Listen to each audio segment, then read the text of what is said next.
that is affected by policies and governance and all that. And then it also combines spatial information science, where now the Earth observation technologies come. So that is the remote sensing, the GIS, the data that we collect, maybe using surveys and different aspects. And apart from that, so it combines these three knowledge areas to solve wicked problems. And additionally, we also bring on board project management skills. We work with interdisciplinary teams, and also we are also aware about the different cultures that are involved. Like when you're working on a certain project, you try and understand the different cultures. So wicked problems are problems that do not have actually solutions. So it's more on, you can look at this diagram, it shows the knowledge and the stakeholders. So it's trying to balance between if there is knowledge and if the stakeholders are agreeing on a certain project or problem. So when the knowledge is high or it's certain and there is consensus amongst stakeholders who are involved in that particular problem, it's termed as structured problems. So to make decisions is a bit easy, where they just deliberate on what are the technicalities, like what can we do. And then the second one is when the knowledge is uncertain, and then the stakeholders, like there's consensus among stakeholders are agreeing, but there's little knowledge or the knowledge is low. So it becomes moderately structured problems. So that is cell number 2, where they now debate on the means, like which means can we use to find the knowledge that can help us to solve this particular problem. And then the other one is when the knowledge is high and there's disagreements among the stakeholders. So here, because the stakeholders are disagreeing, the debate is mostly on what are the goals and the values, or what are the interests of these stakeholders, and it becomes more of a moderately structured problem. So it's also easy to solve, but it's not that easy as when the knowledge is certain and when there's consensus among stakeholders. So wicked problems or societal challenges mostly comes when we have low knowledge or uncertain knowledge, and there's disagreement between the stakeholders, so it becomes unstructured problems. So now that is what we term as wicked, and that is what spatial engineering mostly focus, like in terms of spatial engineering perspective. So here is where we don't really solve the problem, but we try to reduce its wickedness. Yeah, so by using different technologies and different perspectives, we try and reduce that particular, or we just try and improve a situation or a project that we are working on. So then now, we now go directly to the, how do we work now with an impact plan? So what are the steps that we can follow so that we can be able to design impact-based solutions? So the first one is on identifying the problem. So if I know most of us maybe are from different, maybe are doing a lot of technology, but we always come across different projects. So depending on the project that you're working on, be it in food security or environmental or in urban or forestry, you try first and identify what is the problem. So you try and describe what is the societal problem that you want to contribute to. And even if you don't have a project, now this is a chance also to know how to identify a societal problem, and you say, I want to contribute to this, and then now you can follow these steps as well. So you identify the problem, you describe what you want to contribute to, and then you state what are the causes of this problem. And then in this one, you can use different tools to try and dissect the problem. There are different tools that I can recommend, which includes problem trees. You can use mind maps, concept maps. Have everyone, like, is anyone familiar with such words, or it's new to everyone? Who is familiar with these tools? I think we should have more like an interactive session, so it would be good to engage in between. Yeah, feel free. So an example of a problem tree is where you identify what is the core problem, and then that you want to solve. and then you look at what are the root causes, because you see a problem always has different elements that contribute to it.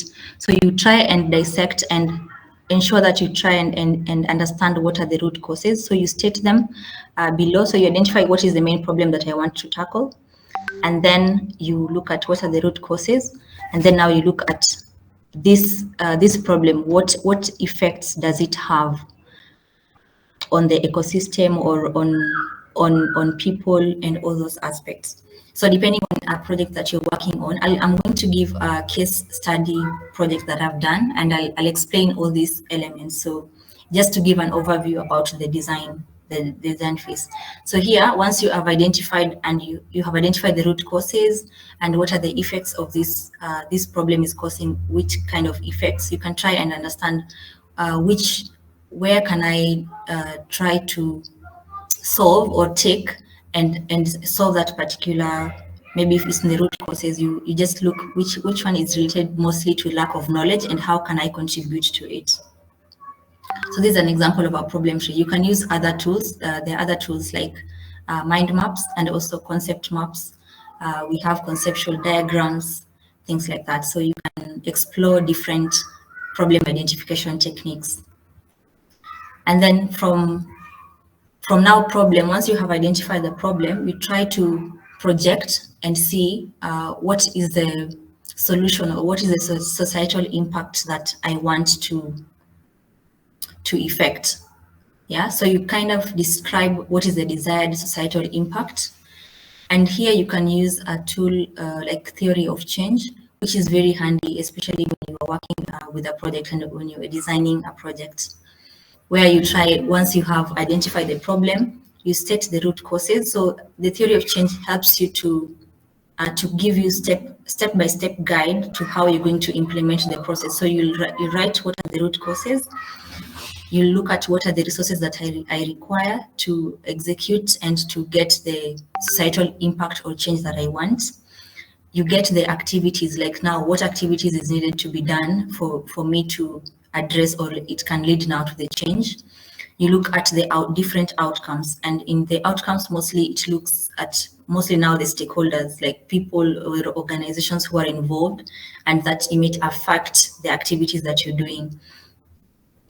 And then now you look at the outcomes.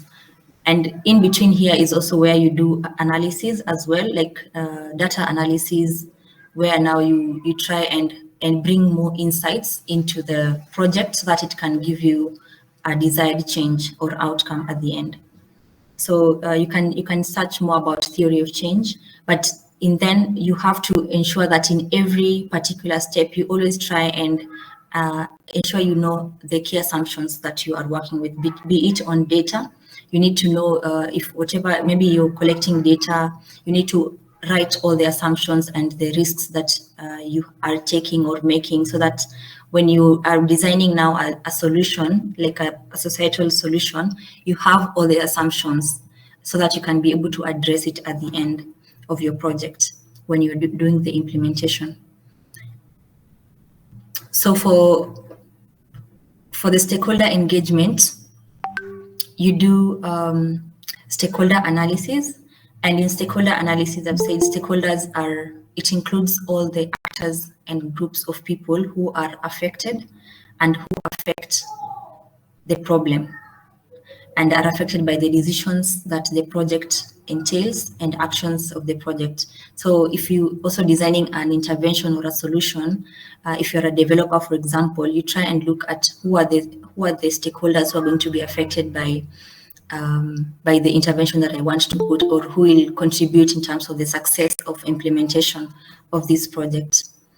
So you try and look at the project that you're working on, and then you look at who are the stakeholders who are involved. Is it the local communities, government agencies, are the NGOs on board, are they private sectors? And this one can help you now in terms of engaging them to understand the problem better. Like you can engage the stakeholders from the beginning of the project, where you try and understand what is really the problem that they want to address. And then it also gives you a chance to get feedback. And it also brings consensus when you're doing the design of when you're using a technology now to design a solution or an intervention. So at the end of the day, you try and ensure that the solution or the intervention that you are designing, it meets the needs of all the stakeholders, because different stakeholders have different interests, they have different influences, and it's good that when you're doing stakeholder analysis, you try and map out all these stakeholders and then bring them on board and know how am I going to ensure that I engage these stakeholders and use them in my project. Yeah. So you always involve stakeholders from the designing, from the identification of the problem, and then now also in the design. This is how you create impact-based solutions, because you get feedback and all that. So you can use different tools when you're doing stakeholder analysis. There's stakeholder classification matrix, which is a quadrant that helps you to classify these stakeholders based on their importance and influence. So you can see on the left diagram, I think you can see my mouse. So here you classify you classify stakeholders based on these quadrants, and you look at what are the importance and what are the influences of these stakeholders. So you put them on different quadrants, and then it helps you to know at the present state, these are the stakeholders I want to focus on in terms of helping them maybe solve the problem, or the problem is more focused on these particular stakeholders and these ones are less involved. And then it helps you now to structure and to know when you want to implement your project. It helps you to understand if there's going to be a change once you have designed your intervention and you've implemented. If there is any change in terms of what the influence are and the people who you are designing the solution to, has the solution impacted them positively? Yeah. So it helps you to if there is any empowerment in terms of the stakeholders at the end of your design or at the end of the project implementation.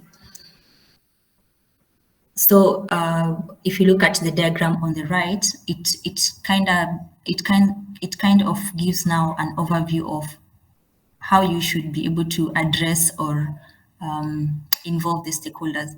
So on the top quadrant, where you address. So if you do the stakeholder mapping and then you find the first, like in the A quadrant, you just look at those stakeholders and now you try to address their concerns.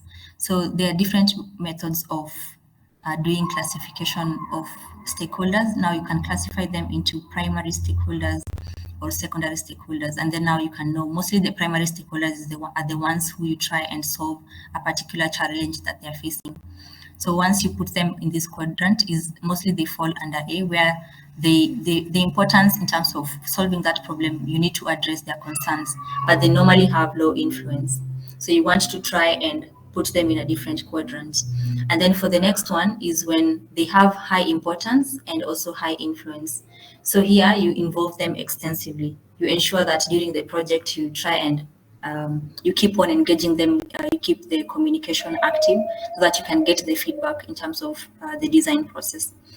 And then you can, if they go to the C quadrant where the importance is low, but the influence is high, you just try and you involve them as needed. Not all the time, but you just involve them whenever you require. Because mostly the people who have influence, they're going to affect your project in terms of, let's say, resources like funding and all that. So you just try and involve them as needed, maybe giving them heads up about this is what has been produced, or these are the insights, and they can help out mostly during the project implementation.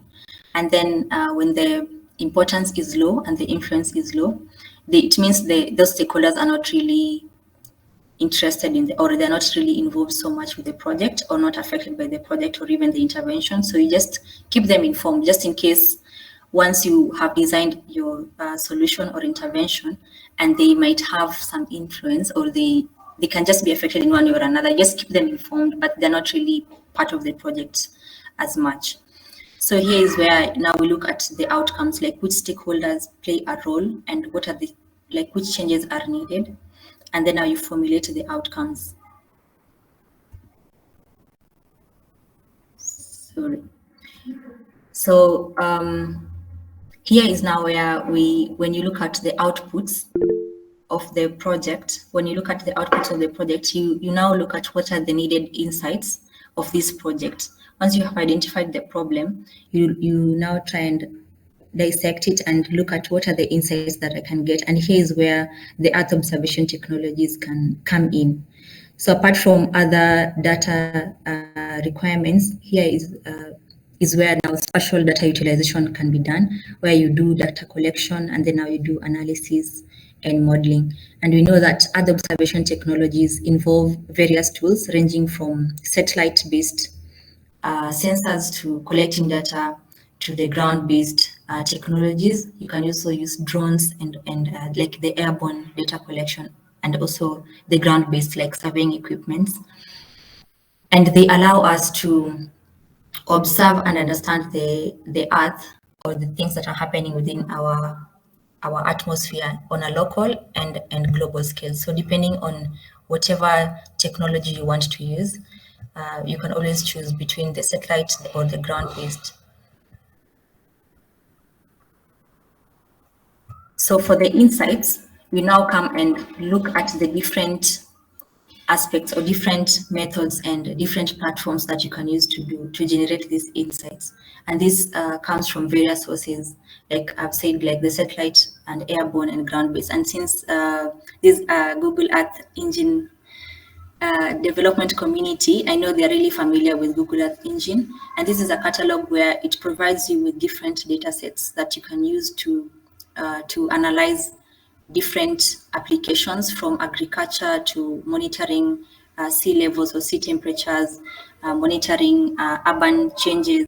So depending on the project that you're working on, you can use such platforms to give you more information. So for today, it's really not about going into the technical. It's about just an overview of how to design and how to use different platforms to ensure that you work towards creating a project that has an impact-based effect. Yeah. So for the people who are working on Google Earth or who have knowledge on Google Earth Engine, so you know that the catalog it can provide you with multiple satellite images that you can use to do different sets of analysis. So depending on the project that you're working on, you can utilize this platform.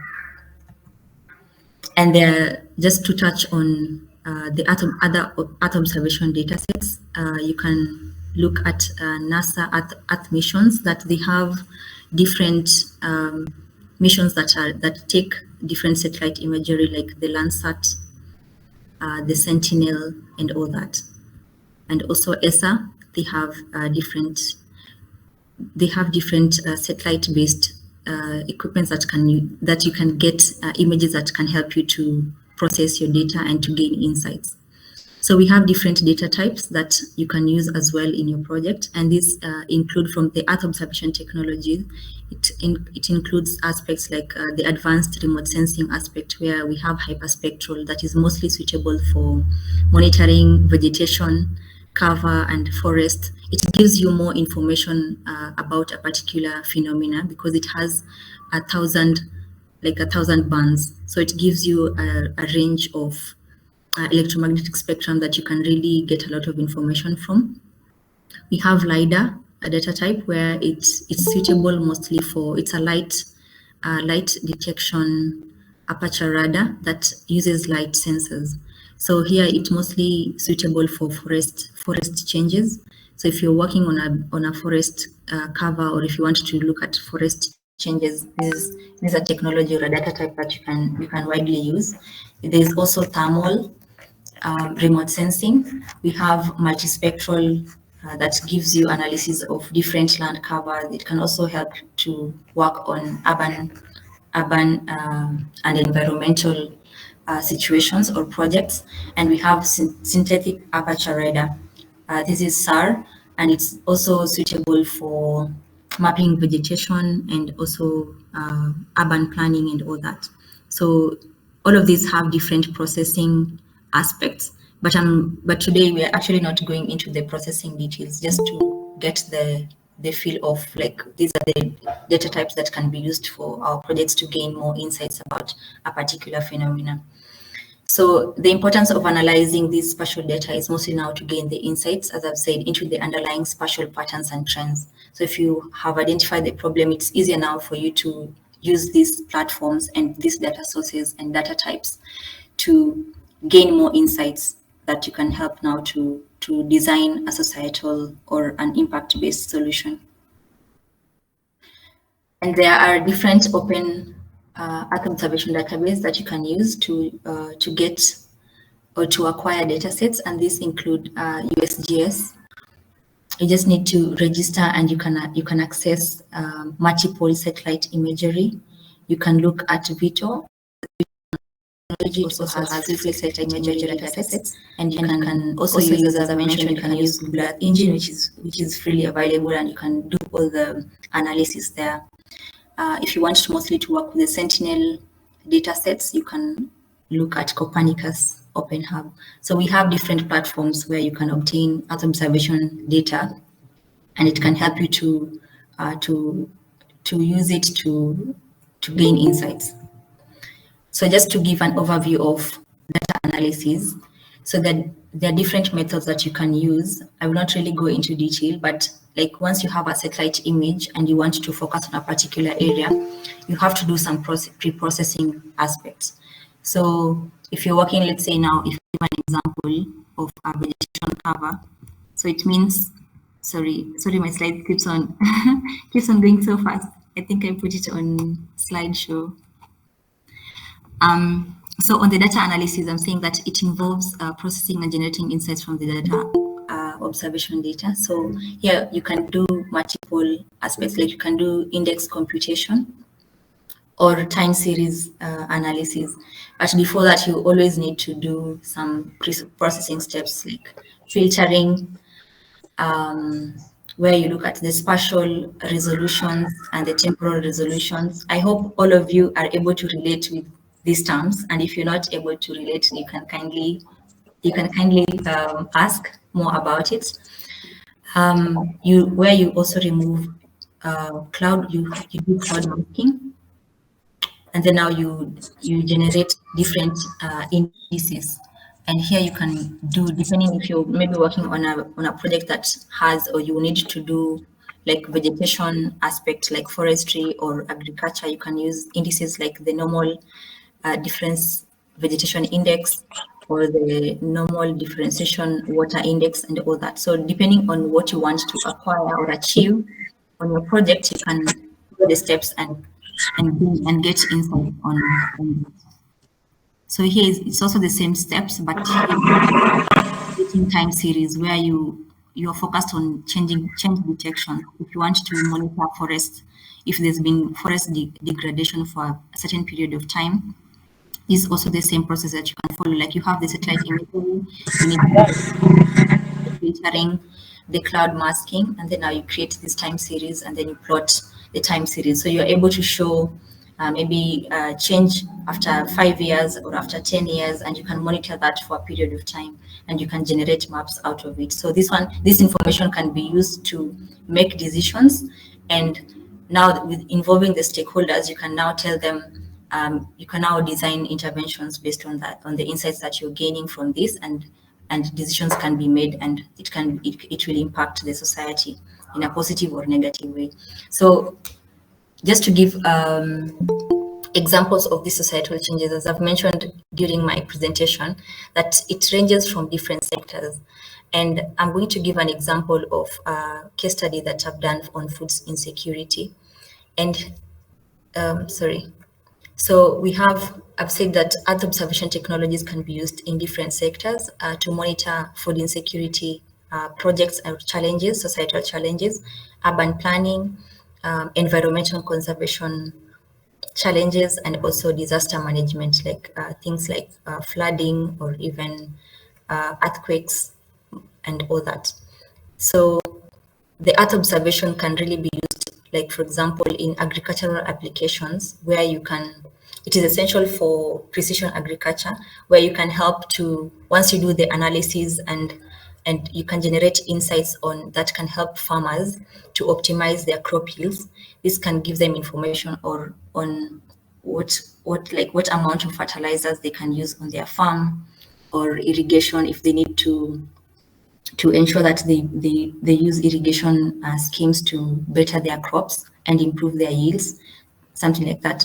And you can also now use advanced satellite imagery to give you more insights into agriculture, like the crop health or the use of chemicals. So all this information can help us to design sustainable solutions that can help us to create positive impact in the society. So that is when you use now Earth observation for agricultural applications. And then it can also be used for mapping and understanding the world oceans. Like you can do some analysis where you try and get the sea surface temperature, and here's where you use like thermal remote sensing. So it can track changes over time of the sea level. It can give us the sea temperature, and it can help us now to inform decision making and policy making. And all this, even the policy making at a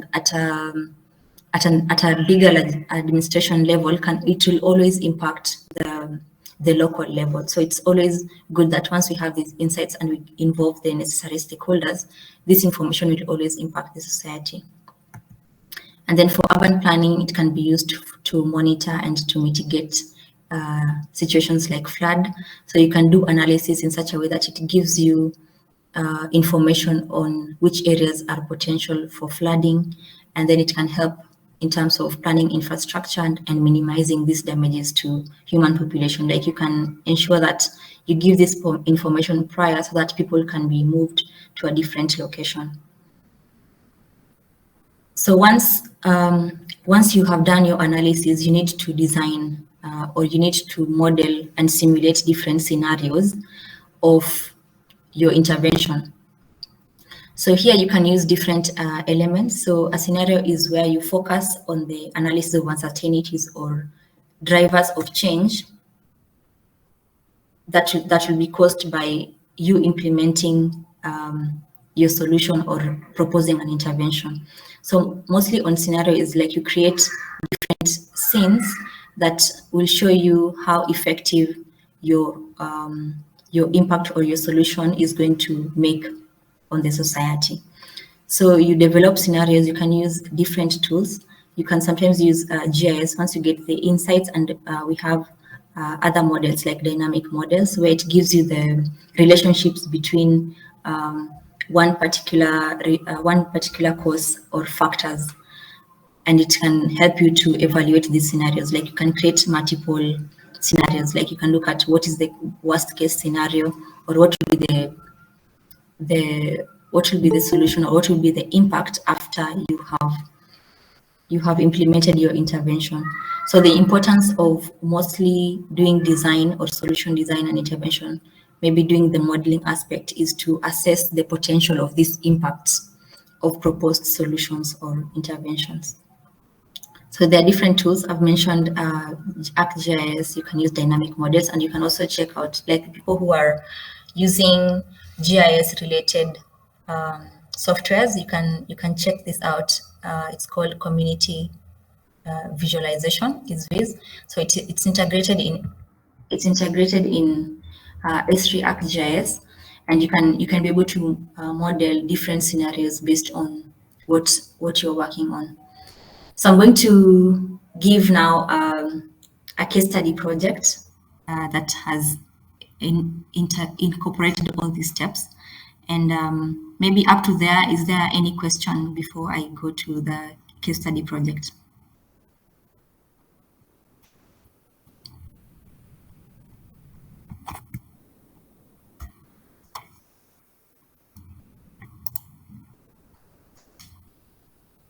Okay.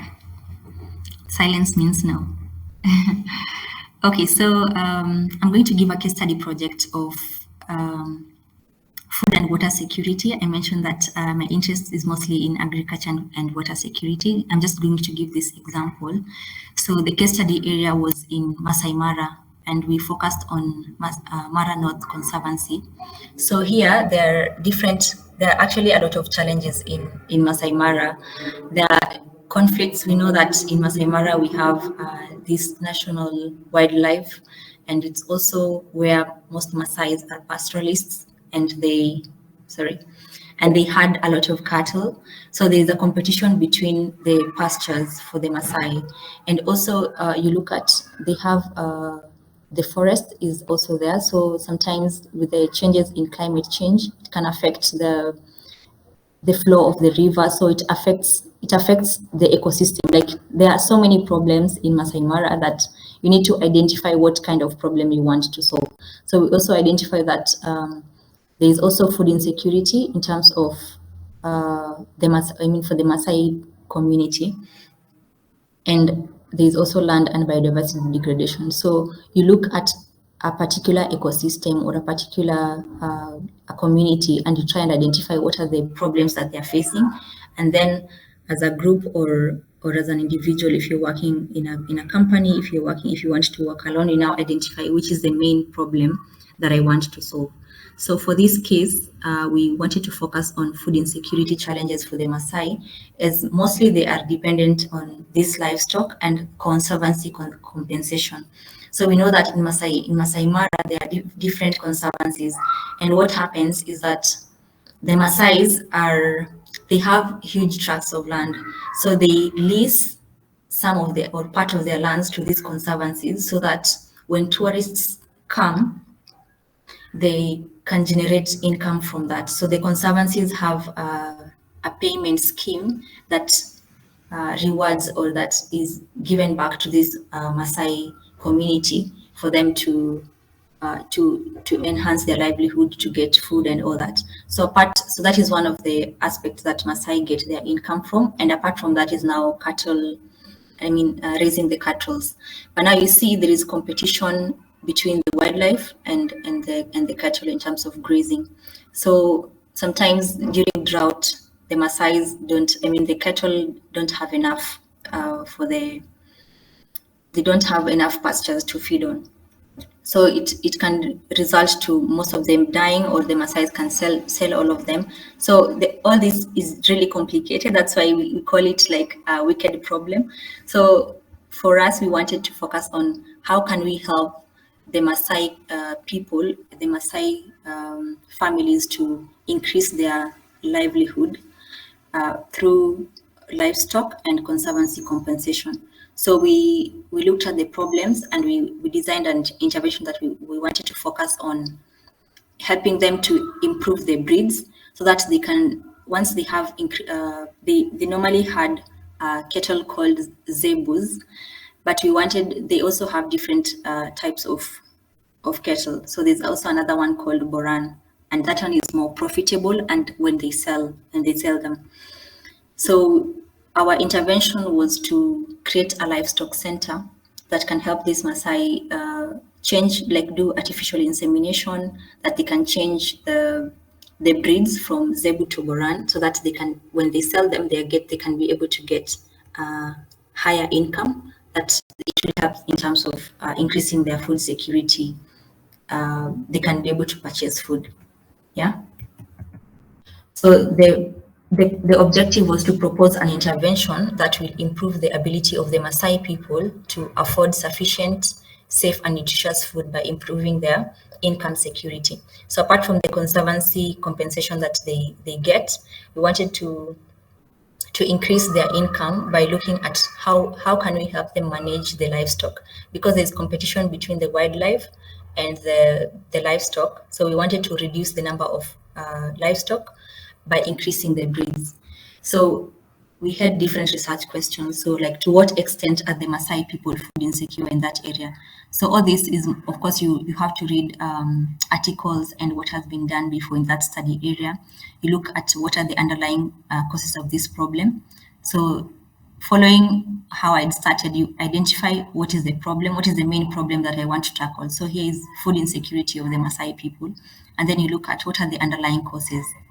Once you have identified what are the underlying causes, you now look at what is the proposed intervention that you want to design, or you are suggesting, like now from problem to societal impact. So will this proposed intervention present a better pathway to address this problem? So here is now where you look at the insights. Now you look at the Earth observation technologies, how you can gain insights, and how will this pathway help in terms of addressing this problem? And then how does this intervention impact the stakeholders? Remember, when we started, I said that stakeholders, you have to involve stakeholders from the beginning when you are trying to identify the problem, because you have to understand the problem, the root cause of the problem, and maybe what are the alternative solutions that they have tried, so that you try and design something new, or you try and give more or a new insight or a new angle. Yeah. And then at the end, now, once you have this intervention, you can check how robust is this intervention under certain scenarios.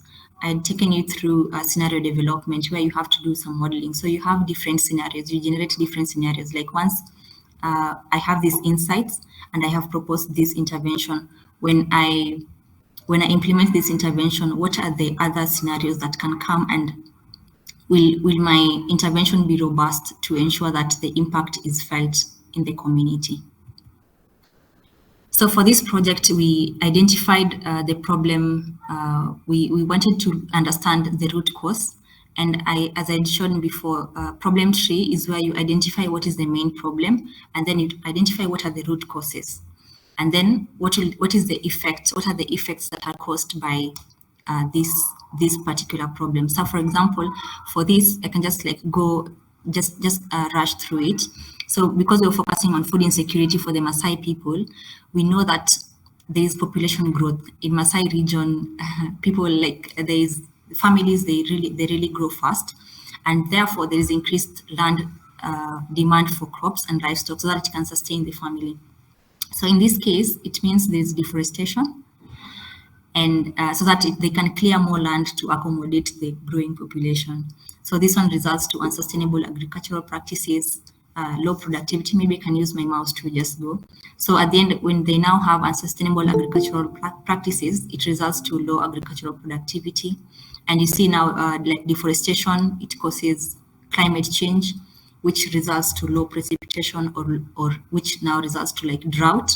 And that this drought can cause, it causes low agricultural productivity. So you can see that there are a lot of different causes, like root causes. For example, when the population grows, there is increased land demand for crops and livestock. And this one increases, so we have increased cattle herd sizes.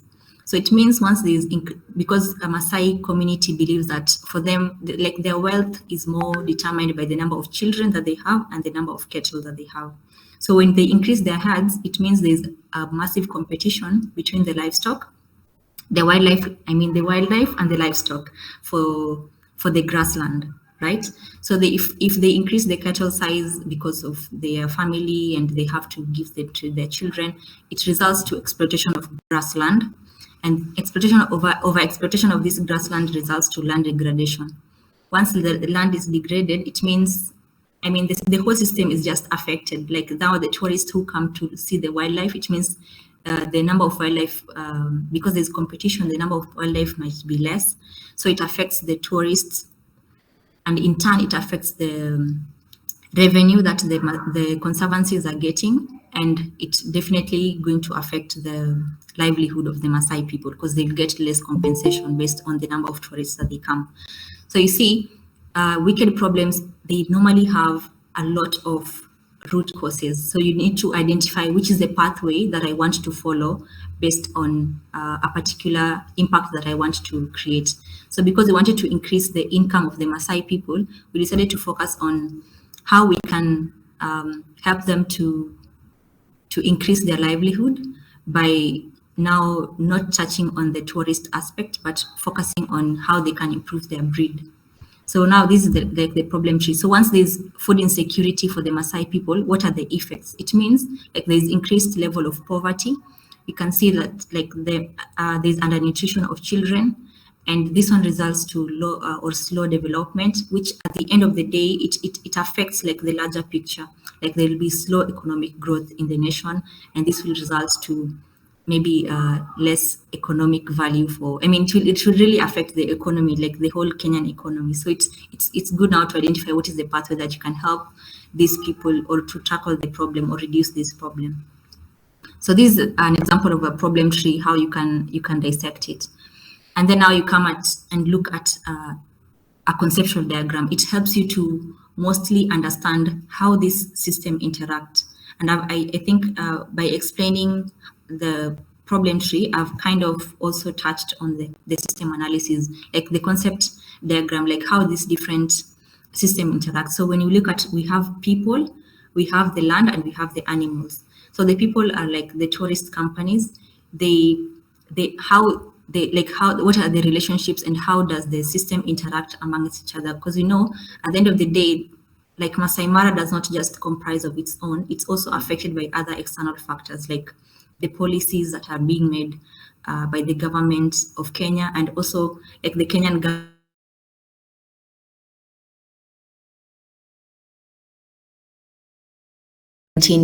scenario. It also can affect the whole, like something can just come even from an external environment, and it still comes and affects the system. So it's easier to use conceptual diagrams to understand the whole system, so that you can be able to dissect and know how they interact, and where you can also emphasize on your intervention.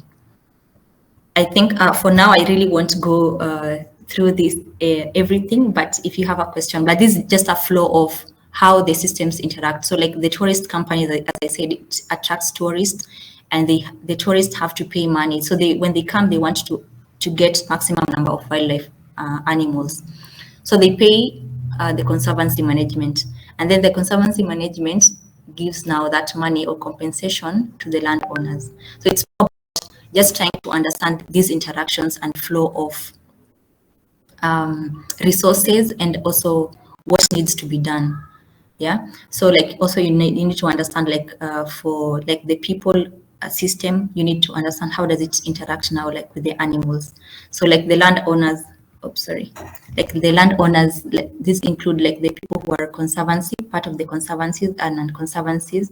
They are food insecure. So like you write the characteristics of each system and what they do and how does it affect. So like we know that the landowners have livestock. So for them, availability of grass is paramount for them. The amount of livestock allowed on conservancy is being managed by the conservancy, because they want to ensure that they have enough grassland that can also accommodate the wildlife that come, so that it can increase the number of wildlife, so that when the tourists come, they can get a huge number of wildlife, and they can now pay more, or more tourists will come. If you look at also like now the wildlife, how does it relate to privately owned land and the conservancy? So we know that in the Maasai region, we have the landowners, but you also have people who buy land from the Maasais, and these are like the privately owned Maasai. And when they come, they normally fence their properties. So this one also reduces the grazing land. So it results to unsustainable grazing, which leads to land degradation. Such a concept, it helps you to understand better the system, how the system interacts, and now how you can involve all the stakeholders in what capacity. So when it comes to stakeholder analysis, once you were able to identify the problem, this is what you want to do. So it meant that our target, or our primary stakeholder was Maasai people. So we identified the stakeholders, and then we classify them based on their interest and based on their empowerment. So we wanted to empower the Maasai people. So we classified them into primary and secondary stakeholders. We know who are we going to target and who are we going to involve. So you look at Masai Mara region, we see that we have different agencies that normally come to invest there. Like we have the conservancies, we have the USAID, like the non-governmental organization like the WWF. We know we have Narok County government that regulates the policies, and we have private investors. We have also the tourist operators. So you try and classify all these stakeholders, and then you can know once you have implemented your solution, how is it going to affect all the stakeholders. I think my time is going. I need to go faster. So then we have a theory of change. I'd mentioned this before. So the theory of change helps you mostly to just identify what is the pathway.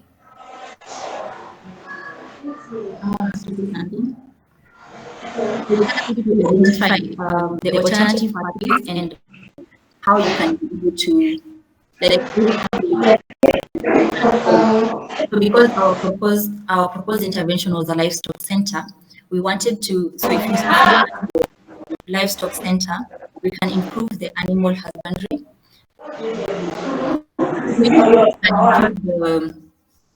Sorry, I hope you can see my cursor. So you improve the animal husbandry practices where we do artificial insemination to help Maasai switch from Zebu cattle to Boran because they can sell it at a higher price.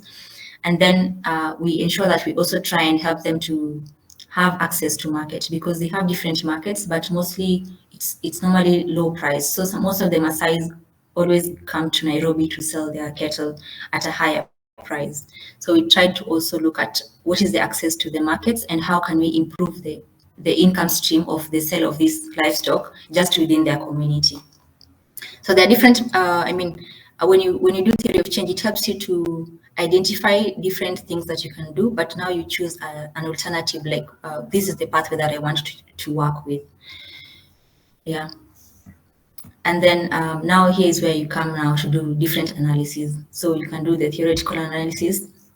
We did analysis of the breeds. We looked at the Zebu breeds, we looked at the Borana breeds and how they are different in terms of when they are being sold and the impact that they have on the Maasai livelihoods.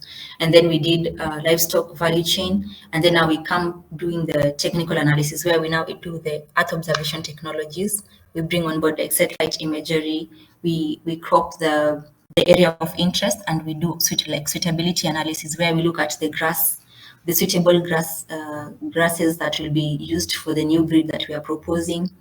So we do spatial analysis where we look at the distance. I talked about the market. So we look at the distance from one market to the other and from where they normally sell their cattle at higher prices. Mostly they come to Dagoretti to sell their cattle at high price. But you see, most of them, they have transportation issues. So these Maasais are accustomed to walking long distances. But you see, when they do that, it also affects these breeds because when the cattle, let's say they go hungry for, like they don't have water to drink and they don't have pastures to graze when they're going to be sold, it means they lose weight.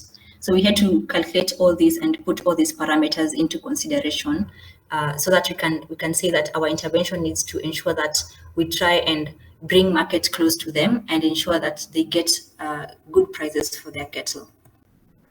So at the end of the day, we designed a location, like we did suitability analysis to look at what is the proposed location that we can set up this livestock center that we were proposed. So if you look at the suitability scale, the green region here, it was next to a market called Aitong. So we say because there's a market there, we're going to put the livestock center here so that once they are able to change the breeds from Zebu to Borana, they can always sell it in the market and they can sell it at higher prices. And then the other element is now you have to, once you know this is the intervention that I want, you have to do like the cost estimations. You look at how will this intervention be successful. So you look at what are the requirements and you try and find the pricing, like the estimated prices of your intervention. And then once you know that, you can now do the analysis of the impact pathway. So you look at what is the impact of the intervention on the primary stakeholders. So we see that previously, the position, like when it started before, like they have not increased like their livelihoods. They had low interest and they were not empowered at all. They were in the last quadrant. But you see, after the intervention, they shift in position. So they are more empowered, so they go up. So this is now like ways to analyze if your impact has really worked to the society, or if it has added any value. So you try and look at what is the effect that it has had on different stakeholders, and that you can now do by trying to look at what are the possible impacts. You look at like the stakeholder, you can say like the Maasai people, how has it affected them? The Mara Conservancy, like our intervention will contribute to control the number of livestock that is required so that it can give ample time to the wildlife, so it can help now more tourists to be there. To the wildlife conservationists, it helps with balanced ecosystem. So there'll be biodiversity, prosperity. For the tourism operators, it means more wildlife, and there's now more attraction of tourists. Hence, the income for the security, I mean, there'll be increased income that will be given to compensate the landowners. And then the Narok County government, there'll be more tourism, so it gives them revenue, and it also improves the economy of the country. So you just look at how all the stakeholders are going to be impacted by your intervention. And then for the scenario development, you have, once your intervention is implemented, what are the other scenarios that I can create to ensure that I test the reliability of my intervention? So you can use different elements, like this is a dynamic model. You can get it from Insight Maker. It's mostly used for web-based modeling and simulation. So you can simulate different things. Because we're looking at grass, we're looking at different breeds, and we're also looking at how we can increase the income of the landowners. We just tried to play with different scenarios. Like, so we simulated the change in terms of grass production. So we reduce like the percentage of grass. Maybe we say, if in case there'll be an effect of climate change to in that region, it's going to affect or impact the grass production. And of course, the grass production is going to affect the livestock and the wildlife, and in turn, it's going to affect the income of the landowners. So you develop different scenarios. So here is an example of a successful intervention. So how the landowners were able, like you can see, the green and the blue represents once the income, like after the intervention, before and after the intervention. So you see that after the intervention, like once we implement the livestock center and we're doing the artificial insemination and providing technology that can help the Maasai to get market prices and all that, it helped them to increase their income. So you can do a scenario where you compare the successful intervention and business as usual, like if nothing is being done. And then you can now simulate also other possible scenarios. You look at, for example, as I mentioned, in case of a climate change and there's, let's say, drought coming, so the precipitation level is going to drop. How does it affect the grass? How does it affect the income of the Maasai? So you just try and ensure you try different scenarios. So we tried one scenario with increasing severity of drought. So it means less rainfall, precipitation drop, let's say by 35%, by 50%. So you see that one is going to affect the grass.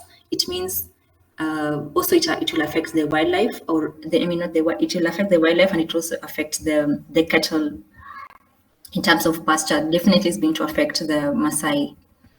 So if you look at how it's going to impact their income. So you see that this is the comparison of landowners' income under scenario 1 and successful intervention. So you see that income in drought scenario, it means, so you look at the green line, it means if in case there's drought, the income for the Maasai is going to go low. So you need to understand this scenario so that you can better improve your intervention or try and find ways to improve the impact.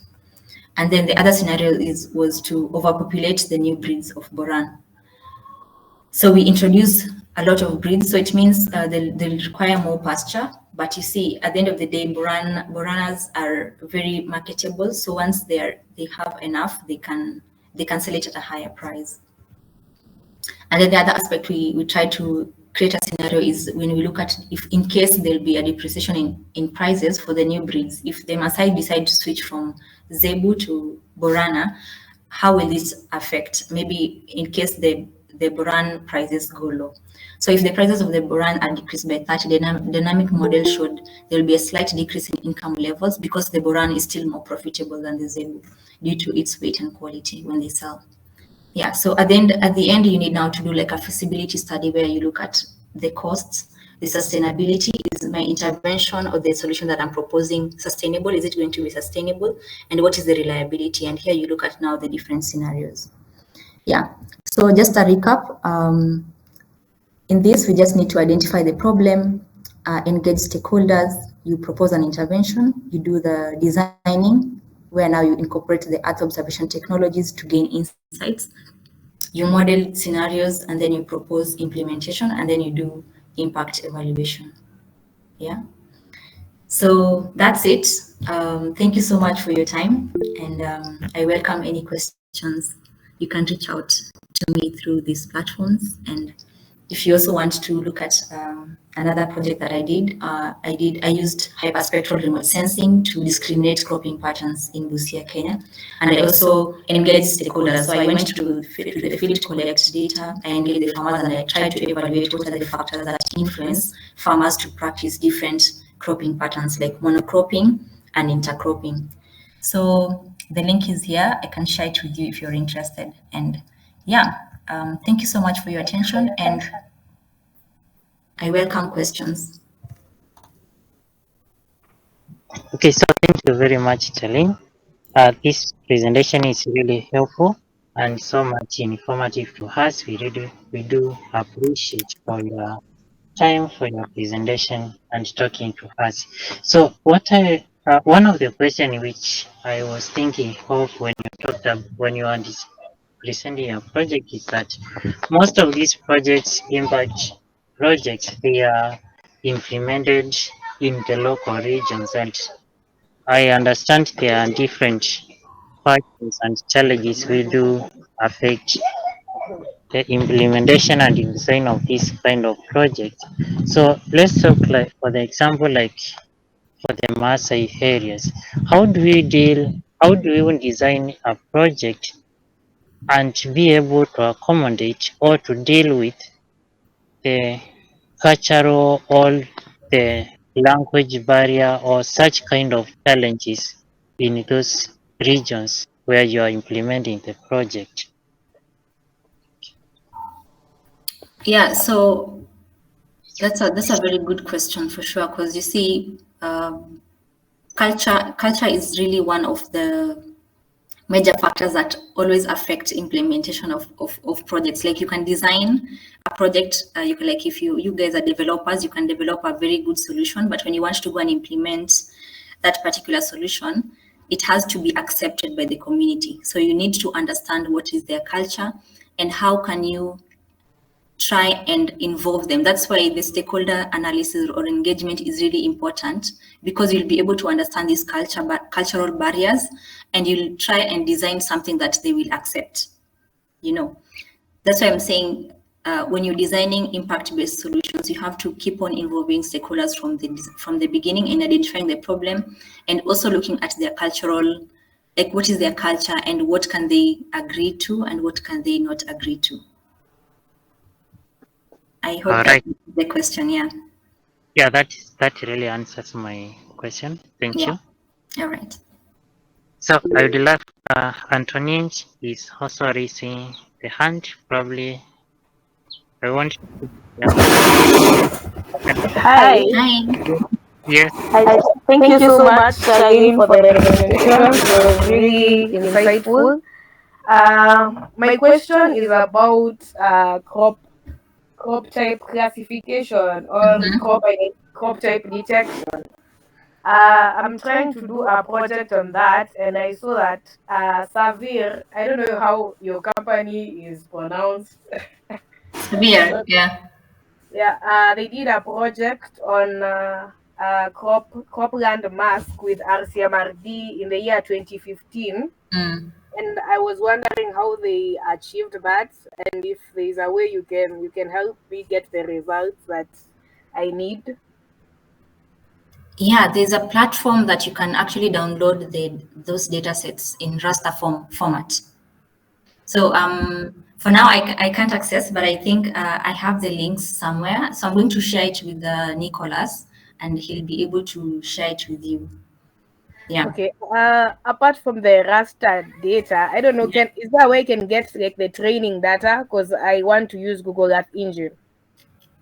Now, since that was more like an organizational project, I think the best approach that I would recommend is to try and approach someone who is at RCMRD and who was working under the Xavier project then. And I think I can recommend someone. Yeah. Then you can try and reach out to them if they can avail the training data sets, because mostly that is usually held by the organization. Okay. Okay. Yeah, Thank because you. we have challenges. I mean, like in Kenya, there's some data that we can really get openly, but there's some data sets that you have to request or inquire about. Okay. Is there any advice you could give me on how to actually carry out crop type detection? Like just quick steps on how I can do it on Google Earth Engine? Crop type detection. Yes. Yeah, depends on crop type detection. You can use, because I mean, when you use Google Earth Engine, you can access different satellite images. Yes. So you just need to understand how to code, and like you need to identify first the region that you want to do the crop type classification or identification, and then now you go to that region, and then you mask it out, and then now you do the analysis. Like you can do you can generate the different indices, like the vegetation indices and other. I mean, with the Google Earth Engine, you can get a tutorial or a flow of how you can do this classification. But once you have identified the region, you can just do crop masking of that place, and you just run the codes to get more insights. Okay. Okay. Thank you so much. Can you also get the slides for your presentation? Will you be able to avail them? Yes, I'll re- I will what do you say? I will try and reorganize them and send it, yes, to Nicholas, and he can share it out. Thank you so much. Okay, so I think what we can do is that we are getting most of the questions regarding the presentation. What we'll do is that we'll share them through the Google email, which I believe it will be good for us all to access, Yeah. those who are around. So if not in that group, probably there is a link we have posted in the Google in the chat right now. So you can just subscribe there, you join, then we'll share everyone at that point instead of sharing to one person, one person, one person. So, I think that will be much better for us.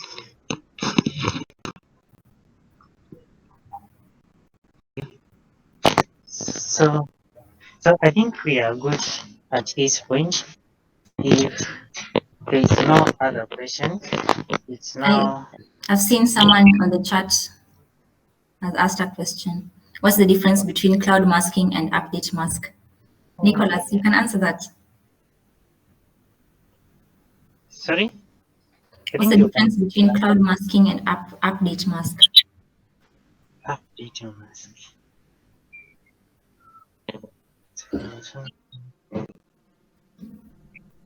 Alright. So for the cloud masking, this is enough. So I just want to give a short intro about this. Now for the cloud masking, that you see when you are dealing with a large coverage of an area, you might find that you are facing some clouds. You are facing some. You need to clean the data. Now for us, the data scientists, we do the data cleaning, and now for the satellite data, we do what you do the cloud masking. You need to remove some of the clouds, because if you are dealing with data like Sentinel, you might find that the data is not so clear. It was captured at a time when there was clouds passing by, because the satellites do pass along at some regions or at some times where there are so many clouds. So the cloud mask, you will get to extract some of those regions where there are no clouds mask. There are no clouds. You can be able to access it to visualize the region of your interest there at the right with the necessary clarity where you need to where you will get the best results.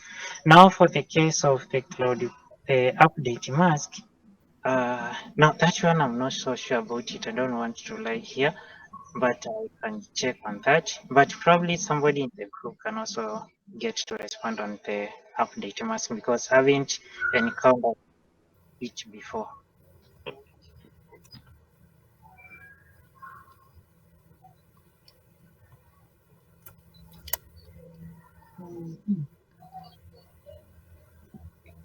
Okay. So, anyone with for the case of the cloud update mask? All right. Now, if response much, any other question regarding that?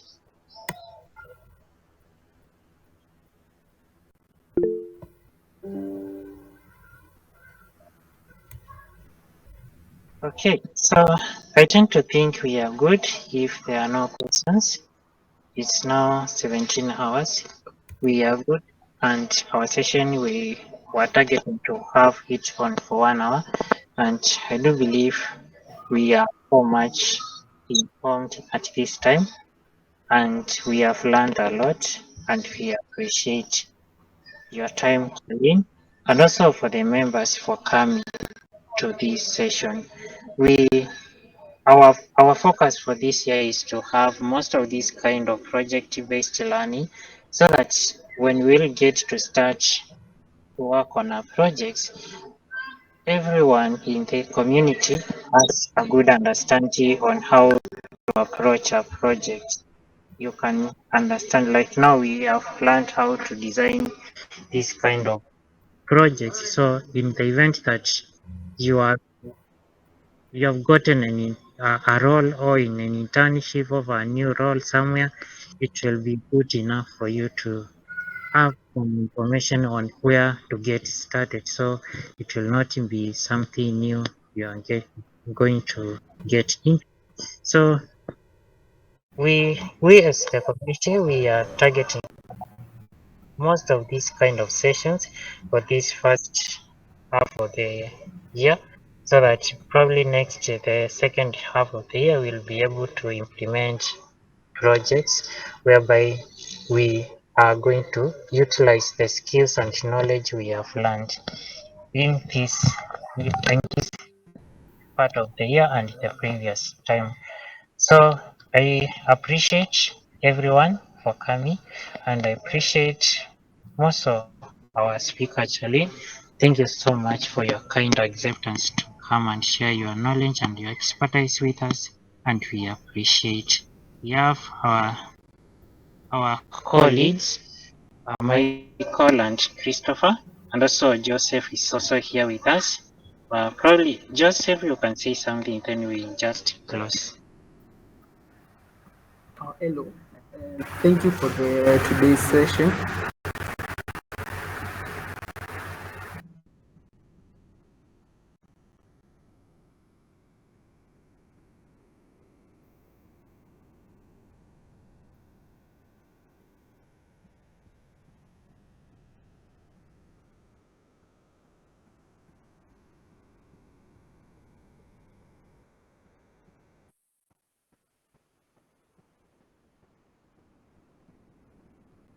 Welcome. All right. So thank you very much, everyone. Maybe Charlene, if you have your parting shots, you can share with us. Yeah. Well, I just want to say thank you so much for the opportunity again. I didn't expect this invitation. It was like on a short notice, but it's really given me a good platform to just share my knowledge, and I'm really happy to do that. And I hope that everyone has gotten something.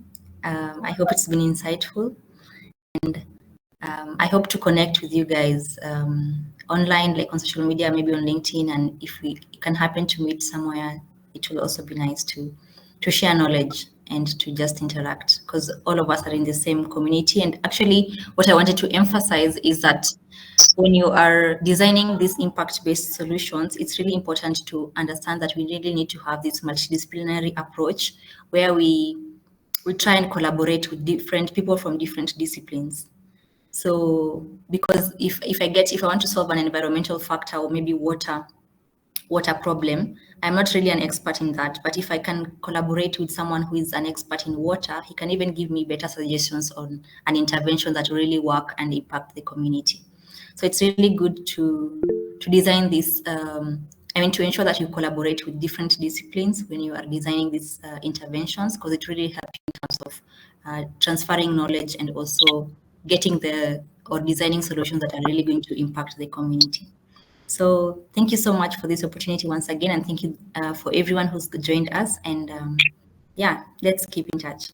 Thank you. Thank you so much. Thank you so much, Aina. Everyone, goodbye and see you next Saturday. We'll have another session. Thank you.